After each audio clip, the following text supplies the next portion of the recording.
আর আজকে সবজির দাম কত? 100 টাকা। তাহলে যা সবজির দামই তো ডাবল হয়ে গেছে, আপনি শ্রমিকের বেতন কেন দিতে চান না? কেন তাদেরকে বর্ধিত বেতন দিতে চান না? যেমন ছাত্ররা ছিল, তার সাথে কারখানার শ্রমিকরা ছিল। এই আদমজি, বাওয়ানি, এই সমস্ত কারখানার শ্রমিকরা, টঙ্গীর শ্রমিকরা এসেছিলেন। তারা এই দেশের ইতিহাস রচনা করেছিলেন। পাকিস্তানের দৈত্যকায় যে আইয়ুব খান, তাদেরকে সরিয়েছিল এই শ্রমিক শ্রেণী। আপনারা ইতিহাস জানেন না। এবং এরপরেও বহুবার এরশাদ বিরোধী লড়াইতে আমাদের ছাত্রদের সাথে শ্রমিকদের রক্ত ঝরেছিল এবং তারাও এটা করেছিলেন। অতএব আপনারা এটা কোন অধিকারে, কোন বলে এটা করতে চান? আপনারা ইতিহাস জানেন না। ওই রিসেট বাটন চিপে আপনারা ওই মোবাইলের মধ্যে আটকা পড়ে যাবেন। জনগণের ইতিহাস আপনারা রক্ষা করতে পারবেন না, জনগণের ইতিহাস আপনারা তৈরিও করতে পারবেন না।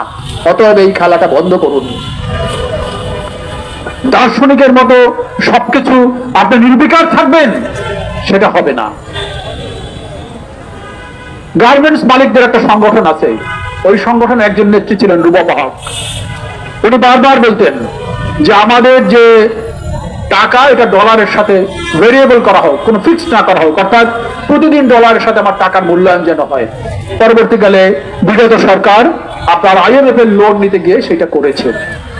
তাহলে আমাদের প্রশ্ন হলো, আপনি গতকাল যে টাকা দিতেন 12,000 টাকা প্রথম যখন আপনারা করেছিলেন, তখনকার যে ডলারের দাম আর আজকের ডলারের দাম কি এক? যদি তা না হয়, তাহলে কেন শ্রমিকদের 25,000 টাকা বেতন দিতে আপনারা চাচ্ছেন না? এই সরকার যেদিন ক্ষমতা এসেছিলেন, সেই দিন আমাদের সমস্ত সবজির দাম ছিল 60 টাকা, 60 টাকা, 60। আর আজকে সবজির দাম কত? 100 টাকা। তাহলে যা সবজির দামই তো ডাবল হয়ে গেছে, আপনি শ্রমিকের বেতন কেন দিতে চান না? কেন তাদেরকে বর্ধিত বেতন দিতে চান না? এখানে আমাদের নানান লোকজন আছে, আপনারা চাকরি বাকরি করেন। তো আপনাদের যে সমস্ত কারখানায় চাকরি করেন, যে ফার্মে চাকরি করেন, যে মিডিয়ায় চাকরি করেন, সেদিন যদি কোনো কাজ না থাকে, আপনাদের বেতন কি সেদিন বন্ধ হয়ে যায়? মোটেই তা না। কি বাহানা!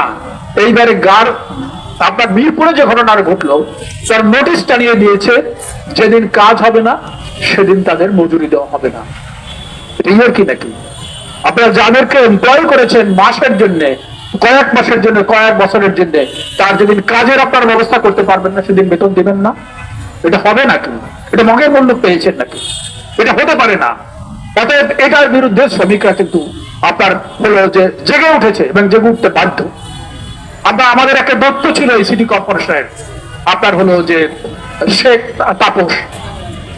তাপসের বিরুদ্ধে কোর্টে কেউ কথা বলতো না, কেউ কথা বলতো না, উকিলরা দাঁড়াতো না, কেউ কিছু দাঁড়াতো না। তাপসের বিরুদ্ধে কারা দাঁড়িয়েছিল? সুইপাররা, যারা রাস্তা ঝাড়ু দেয়, ওই আপনার হলো সুয়েরেজের ময়লা পরিষ্কার করে, তারা মিরন জিল্লায়। এবং তাদের বিরুদ্ধে প্রথম আপনার একটা রিটে জয়যুক্ত হয়েছিল এই শ্রমিকরা। অতএব আপনাদের দৈত্যকার এই সমস্ত লোকজন যাদের দেখেন, তারা সবকিছু রক্ষা করবে, সেটা হতে পারে না। ওরাই রচনা করবে। এবং আপনারা আমাদের জুলাই আন্দোলনের আগেই যে ঘটনাটা ঘটেছিল, এই জায়গায় আমরা সভা করেছিলাম, সেখানে আপনার সুইপাররা তারা প্রথম আন্দোলনে জেগেছিল এবং ওখান থেকেই আমরা কিন্তু রিট করে আমরা কিন্তু তাদেরকে পরাজিত করেছিলাম। অতএব এই কথাগুলি ভুললে চলবে না। আপনার এখানে যখন বিশ্ববিদ্যালয় থেকে, ঢাকা বিশ্ববিদ্যালয় থেকে আপনারা যখন চলে গেলেন, আপনারা যখন কিং কম্বুক্টেড বিমূর হয়ে গেলেন, আপনাদের গ্রেপ্তার করে নিয়ে গেল, তখন লড়াইটা কারা করেছিল? তখন লড়াইটা করেছিল বিশ্ববিদ্যালয়ের, বেসরকারি বিশ্ববিদ্যালয়ের ছাত্ররা, বেসরকারি কলেজের স্কুলের ছেলে মেয়েরা। আপনাদের মনে রাখা দরকার, 2 তারিখ পর্যন্ত এই জায়গাটা দখলে ছিল আওয়ামী লীগের, যুব লীগের এই গুন্ডাদের। কিন্তু সায়েন্স ল্যাবরেটরি কাদের দখলে ছিল? আন্দোলনকারী ছাত্রদের। সেখানে কারা ছিল? সেখানে কি ঢাকা বিশ্ববিদ্যালয় ছিল? সেখানে Dhaka college, Eden college, popular medical college, গণস্বাস্থ্য মেডিকেল কলেজ, এই সমস্ত আনোয়ার খান মেডিকেল কলেজ এবং অন্যান্য ছাত্ররা, তারা কিন্তু এই জায়গাটা দখল করেছিল। বাড্ডায় কারা লড়াই করেছিল? আসলে কারা লড়াই করেছিল? সেখানে শ্রমিকরা লড়াই করে নাই? তাহলে তারা শহীদ হলো কিভাবে? শতাধিক শ্রমিক কিভাবে শহীদ হলেন? তাদের প্রতি আপনাদের দায় নাই? আজকে যারা বৈষম্য বিরোধী আন্দোলন করছেন, তাদের দায় নাই?